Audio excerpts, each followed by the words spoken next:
everybody. I hope that you're enjoying the month of February. We've just launched into this month that's known for Super Bowls and love stories and purchasing way too much chocolate. So I hope that you have lots of wonderful things planned for today and for the next coming weeks. And we're still continuing the series on the new year, New You habits, so that you can sustain lifestyle choices forever that will help you optimize your life. And this week, we're going to talk about how to rejuvenate the way you relate to other people, not just romantic relationships. So if you are single, or you're a parent, or you are in a romantic relationship, or you just have friendships and community relationships or workplace relationships that you want to optimize, this is the week for you. We're going to talk about how relating to others lines up with who you're meant to be in Christ. Because we are created in the image of love himself, part of who we are has to do with how we relate to other people. And how we relate to other people has practices and best living tips that you can follow in order to do that perfectly well and to be the best at it that you possibly can. And I know that all of you want to be good at relationships. Sometimes those things can be a struggle, especially this month when moms are dealing with drama with their kids, with Valentine's and who didn't give me a Valentine and which little candied heart should I get and what does this mean and all of those kinds of things that they're dealing with their kids. And then parents are trying to make sure that they are dealing well with each other and make sure that they are dealing well with people around them in their neighborhoods and in their churches and in their workplaces. So regardless of where you need to relate to other people better, know that it is God's design for you to relate best with other people. And there are some things that we can remember. It's not about paper Valentines. It's not about candy. And it's certainly not about the things that you buy for other people, even though Valentine's Day tends to be one of the greatest expenses that people have all year. And some people spend more money on Valentine's Day in their households than they do at Christmas, which is strange to me, but sometimes that happens because they're worried about how they can better relate to other people. And here's some of the things that you need to know in order to live your best as a person created in the image of love. First of all, love is not a feeling. According to God's design, love is first and foremost a choice. So for all the people who happen to have those who are not easily lovable around them, those EGR people, extra grace required people that are in your workplace, community, or family, those people are people you need to choose to love. And God will help supply the feeling as you make the choice. The choice is what directs our thoughts, and the choice with action will also, over time, help change how we feel toward those people. They may not change. People may not change, but we can change how we relate to them by the choice we make first to choose to love. Love is a verb more than it's a noun. And that is the most important thing about relationships that you can know, no matter what the relationships are. Know that love is a verb and it's a choice. Secondly, we need to not go into those relationships from a place of being needy and expecting other people to fulfill our needs in those relationships. They can't. Only God can fill the needs of your heart. So know that you have to get those needs met by God, even if other people are God's intended vessels to bless you. God will always make sure that your heart is filled by Him if you turn to Him first. We can be vessels of blessings to other people, but we are never ultimately the only source of anyone's needs being met. Anytime that we are coming to those relationships from a place of, I need you to make me happy, we're going to be disappointed because other people can never make us happy. Only living in our love relationship with God and dwelling in that is going to actually bring us that continual joy that we're really seeking in the depths of our heart. Other people can be places that we can find parts of that God-given happiness, but all those joys, all those happinesses ultimately come from God in the first place. And if other people don't meet them, that's okay. God will find a way to get that to us Himself. So don't go into those relationships from a place of need and dependency on the person, because that will create problems in that relationship. from the very start. So secondly, others' needs will also only be met by God. So remember that you're not their savior. You can be part of God's blessing to them, but ultimately God is the source. So trust him, obey him, and do what he tells you to do in that relationship. But don't feel like you're responsible for that person's well-being. God and that person together are responsible. You're just a partner with God in that situation.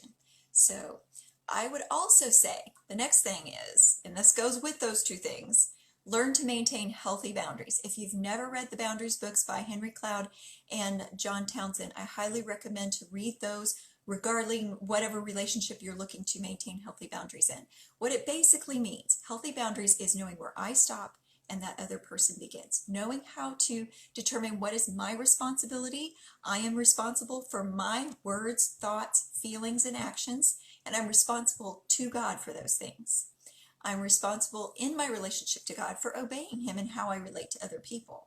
But other people are responsible to God for their words, thoughts, feelings, and actions. And if you need life coaching to get that figured out, I know it's very complicated. It sounds very simple, but it's actually very challenging to put into practice. So I'm available for life coaching if you need that. You can also refer to the Cloud and Townsend books if you want to try that first as well.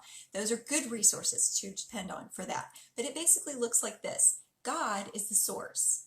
And if we don't relate and get all of our responsibility to and from God, then we're ending up in a relationship like this. And this is one of the other things I want to tell you that's very important about healthy relationships. Relationships like this, where they're dependency relationships. If one falls, everybody falls. That's very unhealthy.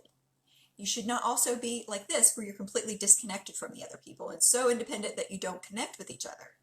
A healthy relationship looks like this, where you're an H model. I'm not doing the bottom of the H very well, but you're an H. Imagine this is an H. And you have independent security, independent well-being needs met by God, and so do they.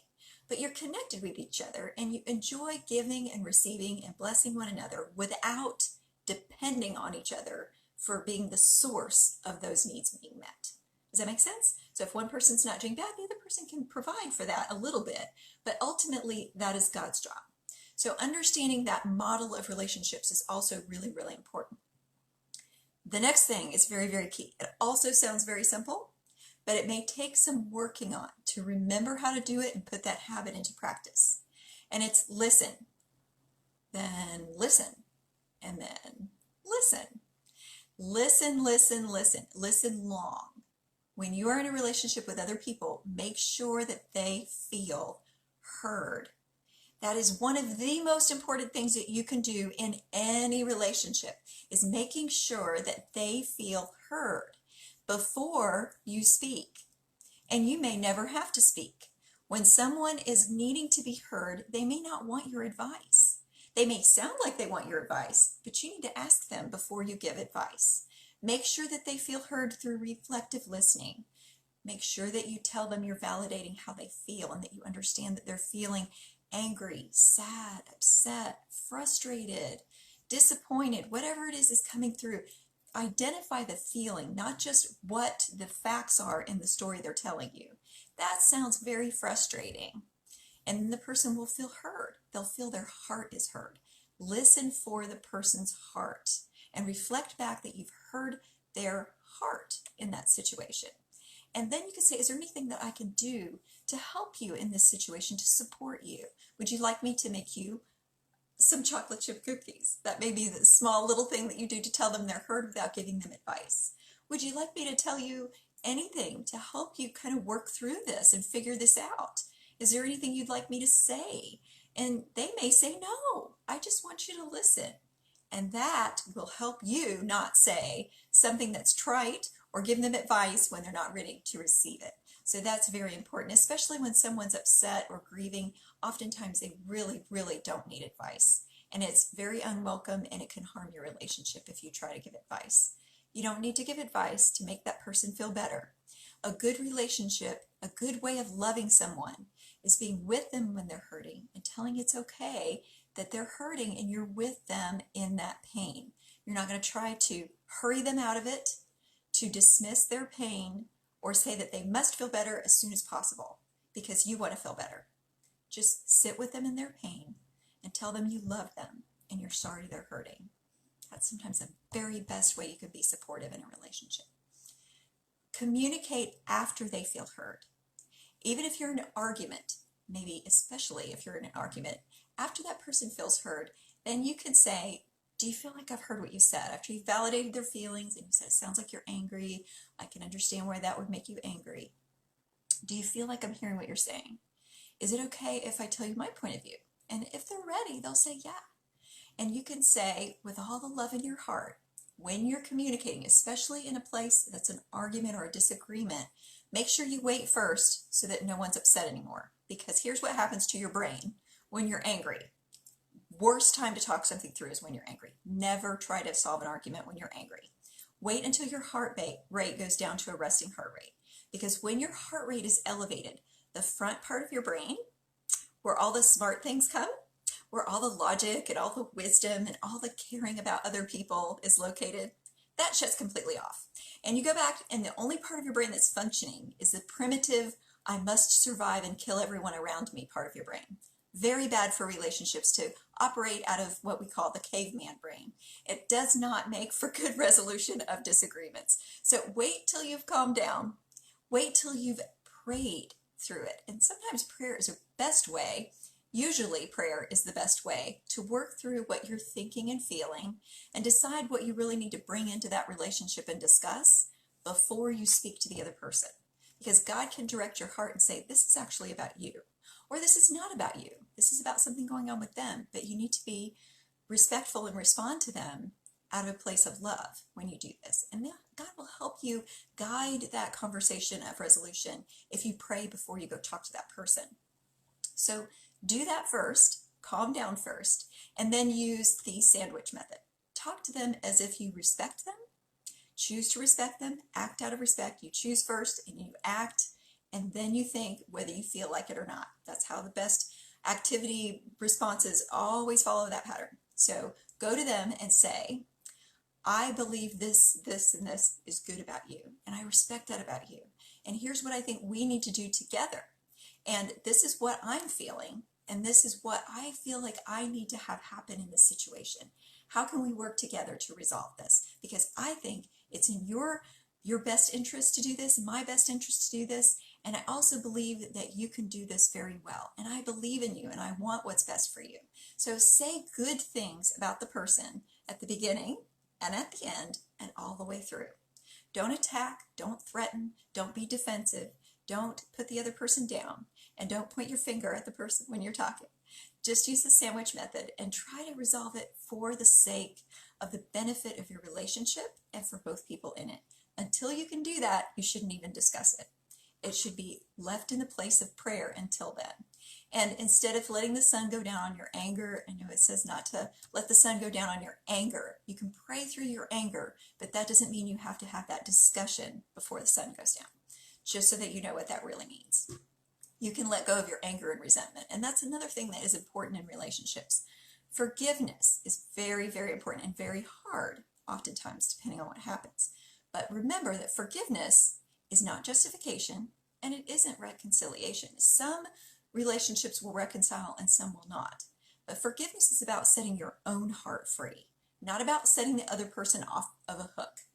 We just are recognizing that God is the judge, and we don't have to hold that bitterness and resentment to poison our own hearts forever. We can't get justice anyway. Forgiveness says, I trust God to get justice on my behalf, and I don't have to hold any resentment against that person. I can let that go and set my heart free. Then you're free, and you don't have to have that poison inside of you forever. And once that poison is free, that will help you have better relationships with all the other people in your life.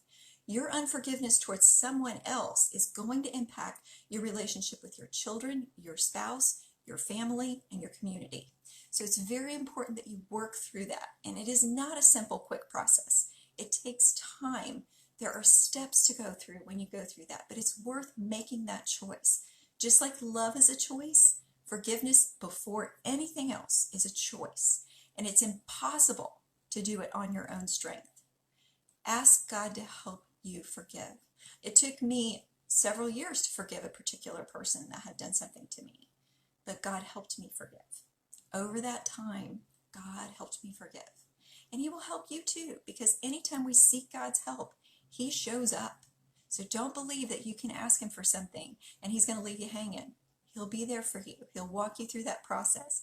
Don't expect it to be instant, but expect it to be worth it. It will be worth it to be free of that poison, of that pain, of that stabbing, gaping hole inside of you that doesn't have to be there forever. So let that go. And then another thing that I want to get back to the lighter side of how to build good relationships with people you do want to stay reconciled with. The way to keep from bitterness growing and festering and constant conflict is make sure that you take time with the people that you love and invest in to play with them. Just like listening, it sounds really simple, but it takes effort and intentionality to put play into your daily and weekly lives. Play with your children. That's how those relationships are built. Your spouses, your family, your community members, your workers that you work with. If you don't laugh and play together, those relationships will not strengthen, you won't be bonded with them, and you won't grow. It is vital to play, believe it or not. That is how we bond. It's how animal kingdom members bond. Why shouldn't we be able to bond through play when we are of higher consciousness than that? So make sure that you add play in and pray for and with one another. That's another thing that really deepens and optimizes your relationships with other people. I'm so glad all of you joined today, and I hope that this was helpful to you to optimize your relationships and that you will have a wonderful February filled with God's love, and that you'll enjoy the rest of your day and have a blessed afternoon. Bye-bye.